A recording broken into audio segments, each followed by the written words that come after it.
உலக மக்கள் எல்லோருக்கும் வணக்கம். நான் உங்கள் ஜி கோபால் பேசுகிறேன். இன்னைக்கு நாம் பேசக்கூடிய தலைப்பு என்னன்னா, சுக்கிர பகவான் பிளஸ் செவ்வாய் பகவானுடைய பெயர்ச்சி. இந்த சுக்கிர பகவானுடைய பெயர்ச்சிக்கும் செவ்வாய் பகவானுடைய பெயர்ச்சிக்கும் எதற்கு இவ்வளவு இம்பார்ட்டன்ஸ் கொடுக்கிறோம் அப்படின்னா, ஒரு மனிதனுடைய வாழ்க்கையில சுக்கிர பகவானுடைய அனுகிரகம் நல்லா இல்லைன்னா அவங்களுக்கு நல்ல குடும்பம் அமையாது, நல்ல மனைவி அமையாது, இல்லை நல்ல கணவர் அமையாது, ஒரு சுகபோக வாழ்க்கைங்கிறது கண்டிப்பாக அமையவே அமையாது. அப்போ அவங்க வாழ்க்கையில எங்க போனாலும் சக்சஸ் பண்ண முடியாது, எங்க போனாலும் நிம்மதியாக வாழ முடியாது. அப்ப அந்த சுக்கிர பகவான்ங்கிறது எவ்வளவு முக்கியம் தெரியுங்களா? அப்ப அந்த சுக்கிர பகவானுடைய அனுகிரகம் நன்றாக இருந்தால் மட்டும்தான் ஒரு நல்ல மனைவி அமைவாங்க, நல்ல கணவர் அமைவாங்க, அவங்களுக்குள்ள சந்தோஷமான வாழ்க்கை இருக்கும். அவங்க வாழக்கூடிய வாழ்க்கை அந்த சுகபோக வாழ்க்கை, அதாவது தனக்கு வேணுங்கிற வசதி, நல்ல வீடு, இந்த மாதிரி எல்லாமே அமையணும்னா அந்த சுக்கிர பகவானுடைய அனுகிரகம் நல்லா இருக்கணும். அதே சமயத்துல இந்த செவ்வாய் பகவான் அப்படிங்கிறது ஒரு ஜாதகத்துல கணவரை குறிக்கக்கூடிய கிரகம். அந்த கிரகம் நல்லா அமையணும் இல்லைங்களா? அது போக இந்த செவ்வாய் பகவான் அப்படிங்கிறது அந்த கணவர் நல்லா அமைஞ்சாதான் வாழ்க்கை. அந்த கணவர் நல்லா அமையலைன்னா எத்தனையோ குடும்ப பெண்களாகப்பட்டது கணவர் நல்லா அமையலையே அப்படின்னு வேதனைப்பட்டு இருக்கிறாங்க, எத்தனையோ கோயில் பிரார்த்தனை பண்ணிட்டு இருக்கிறாங்க. அப்ப அந்த செவ்வாய் பகவான் நல்லா அமைஞ்சாதான் நல்ல கணவர் அமைவாங்க. அதே சமயத்துல அந்த செவ்வாய் பகவான்ங்கிறது அண்ணன் தம்பி அவங்களுக்கு இருக்கக்கூடிய அந்த உறவு முறைகளை குறிக்கிறது. அப்ப அந்த செவ்வாய் பகவான் நல்லா இருந்தா மட்டும்தான் அண்ணன் தம்பி நல்லா இருக்க முடியும். இது போக அந்த செவ்வாய் அப்படிங்கிறது பூமிக்கு காரகன். அப்ப அந்த பூமி ஒவ்வொருத்தருக்கு இன்னும் அமையலையே, நல்ல வீடு அமையலையே, இன்னும் வீடு வாங்க முடியலையே, 50 வருஷமையும் 60 வருஷமையும் இன்னைக்கு வரைக்குமே தான் சொந்த வீடு வாங்காமல், சொந்த வீட்டுல குடியில்லாமல் இன்னைக்கும் வாடகை விட்டு இருக்கிறாங்க. இது போக பணம் காசு கையில வச்சிருந்துமே தனக்கு வீடு அமையல அப்படின்னு வேதனைப்பட்டு நிறைய பேர் இருக்கிறாங்க. இதே செவ்வாய் நல்லா இருக்கிறவங்க நல்ல வீடு அமையுது, நல்ல காடு தோட்டம் அமையுது, ஏக்கரை கணக்குல பூமி அமையுது, எங்க பார்த்தாலும் அவங்க நினைச்சத வாங்கி சந்தோஷமா இருக்கிறாங்க. அப்ப இதற்கு காரணம் அந்த செவ்வாய் பகவான் நல்லா இருக்கிறது தான். அப்ப இந்த பெயர்ச்சிகள் ஆகப்பட்டது மீன ராசிக்காரங்களுக்கு எந்த விதமான பலனை கொடுக்கவிருக்கிறது அப்படிங்கிறதா இந்த பதிவில் நாம் பார்க்க போறோம். அப்ப மீன ராசிக்கு இந்த செவ்வாயும் சனியும் கூட்டணியாக இருந்து மீன ராசிக்கு 12ஆம் இடத்துல இருந்தது.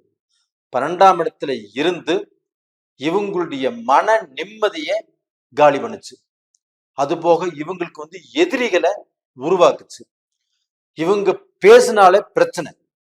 அது போக இவங்களுக்கு துரோகிகள். எங்கிருந்துதான் இவங்களுக்கு எல்லாமே தடுங்கலாகும். எதை நினைச்சாலும், எதை பேசினாலும், எதை செஞ்சாலும் எல்லாமே குழப்பமாகும். இது போக துரோகிகளும் இவங்களுடைய வாழ்க்கை முன்னேற்றத்துக்கு தடுங்கலாக இருந்தாங்க. அப்ப இவங்களுக்கு வரக்கூடிய அந்த வரவு செலவுங்கிறது பாதிச்சது. அப்ப இதுல எல்லா விஷயத்திலுமே நொடிஞ்சு போய் இருந்தவங்க தான் மீனராசிக்காரங்க. அப்படிப்பட்டவர்களுக்கு இந்த செவ்வாய் பகவான் தன்னுடைய ராசி தன்னுடைய லக்னத்துக்கே வந்திருக்குது. அப்ப தனாதிபதி தன்னுடைய ராசிக்கு வந்தது முதல் யோகம். அப்ப தனாதிபதி தன்னுடைய ராசியில இருக்கிறதுனால இவங்களுடைய வாழ்க்கையில இவங்கள் எதை செய்தாலும், எதை செய்ய முற்பட்டாலும், எதை செய்யறதுக்கு யோசனை பண்ணினாலும் அந்த தனாதிபதி லக்னத்திலேயோ ராசியிலேயோ இருக்கிறதுனால கண்டிப்பாக அந்த விஷயங்கள் நல்லபடியாக நடக்கும்.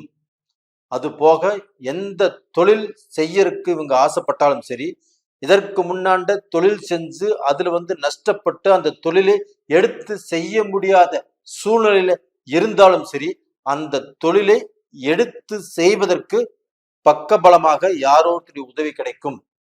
பைனான்ஸுங்கிறது கண்டிப்பாக கிடைக்கும். நீ செய், அப்புறம் பார்த்துக்கலாம், நீ சம்பாரிச்சு கொடு அப்படிங்கிற அளவுக்கு யாரோடைய குரல் ஒலிக்கும். அப்ப இதன் மாதிரி பார்க்க போனா ஏதாவது ரூபத்துல அந்த சப்போர்ட்டுங்கிறது அவங்களுக்கு 4 திசையிலிருந்து ஏதாவது ரூபத்துல கண்டிப்பாக வரும். அப்படி அந்த சப்போர்ட்டை வச்சு இவங்க அந்த தொழிலை செஞ்சு அந்த தொழில லாபத்தை சம்பாரிச்சு அந்த சம்பாதனையின் மூலியமாக படிப்படியாக முன்னேற்ற பாதையில் வரக்கூடிய வாய்ப்புகள் மீனராசிக்காரங்களுக்கு கண்டிப்பாக நடக்கும். இது போக பாத்தீங்கன்னா இவங்களுடைய ராசிக்கு 2ஆம் இடத்துல சுக்கிர பகவான், 3ஆம் இடத்து அதிபதி 2ஆம் இடத்துல இருப்பது யோகம். அப்ப அந்த சுக்கிர பகவான் அப்படிங்கிறது ஒரு சுபகிரகம். அந்த சுபகிரகமாகப்பட்டது நம்மளுக்கு தனஸ்தானத்தில் அமைவது யோகம் இல்லைங்களா? அந்த சுக்கிர பகவான் தனஸ்தானத்துல அமைஞ்சதுனால கண்டிப்பாக நீங்கள் சுகபோக வாழ்க்கை வாழ்வதற்குண்டான வாய்ப்பு இருக்குது. ஒரு லக்ஸரியான வாழ்க்கை வாழ்வதற்குண்டான வாய்ப்பு இருக்குது. அப்ப அந்த லக்ஸரியான வாழ்க்கை நாம் இதுக்கு முன்னாண்ட ஆசைப்பட்டு தோத்து போயிருந்தா கூட இந்த பீரியட்ல கண்டிப்பாக அந்த லக்ஸரியான வாழ்க்கை வாழ்வோம். இது போக பாத்தீங்கன்னா இவங்க கலைத்துறையில மீனராசிக்காரங்க கண்டிப்பாக ஒரு நல்ல பொசிஷனுக்கு வர முடியாமல் தன்கிட்ட இருக்கக்கூடிய திறமைகள் எல்லாமே இருந்து அந்த திறமைக்கு வாய்ப்பு கிடைக்காமல் எவ்வளவோ கஷ்டப்பட்டு இருக்கலாம். அந்த கஷ்டங்களாகப்பட்டது இந்த பீரியட்ல நிவர்த்தி ஆகும்.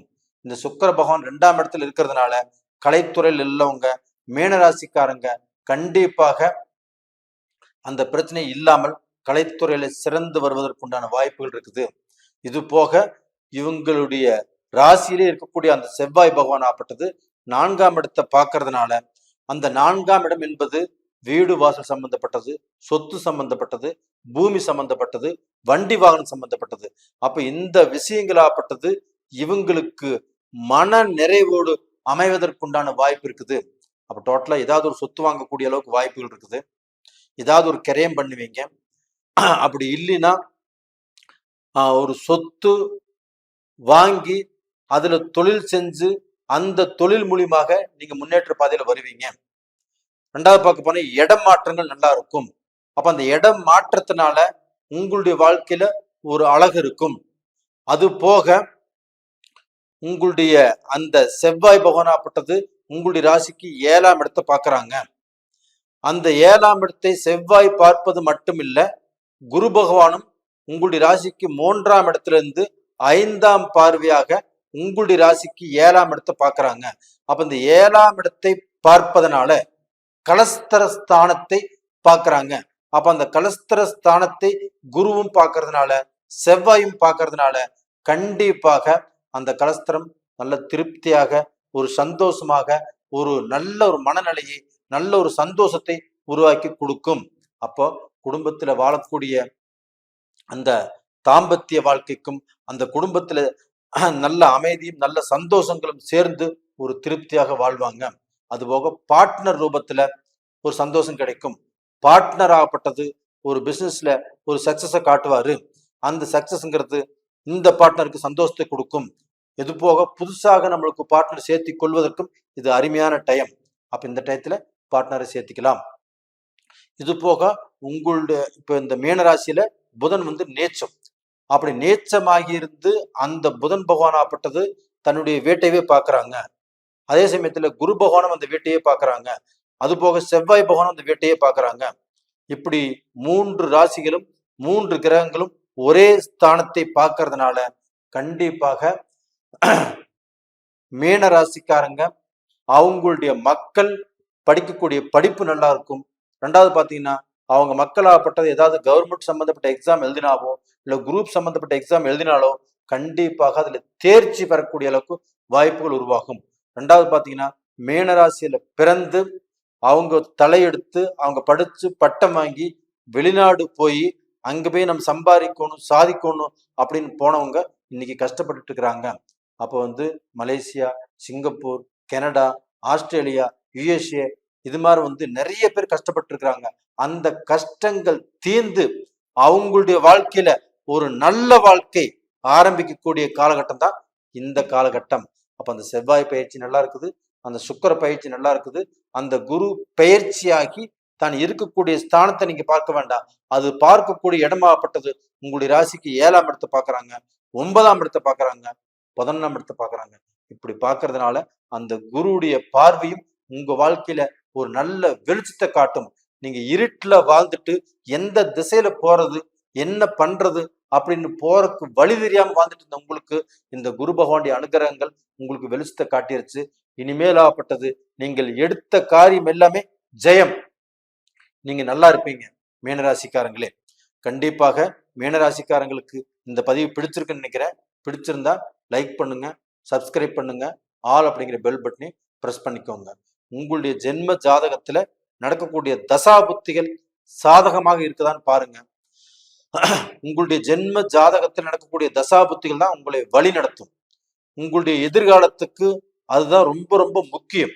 அப்ப அந்த தசாபுத்திகள் உங்களுக்கு சாதகமா பாதகமானு கீழே 2 நம்பர் கொடுத்துருக்குறோம். அந்த நம்பரை கான்டாக்ட் பண்ணுங்க. உங்களுக்கு தேவையான விளக்கங்கள் கண்டிப்பாக கிடைக்கும். அது போக மீனராசியில பிறந்தவங்க இப்ப நீங்க வழிபட வேண்டிய தெய்வம் என்னன்னா கண்டிப்பாக விநாயக பெருமானி. அந்த விநாயகரை அனுதினமும் நீங்க வணங்கி வாங்க. இல்லைன்னா அந்த விநாயகரை திங்கட்கிழமை நாள்ல நீங்க வணங்கி வாங்க.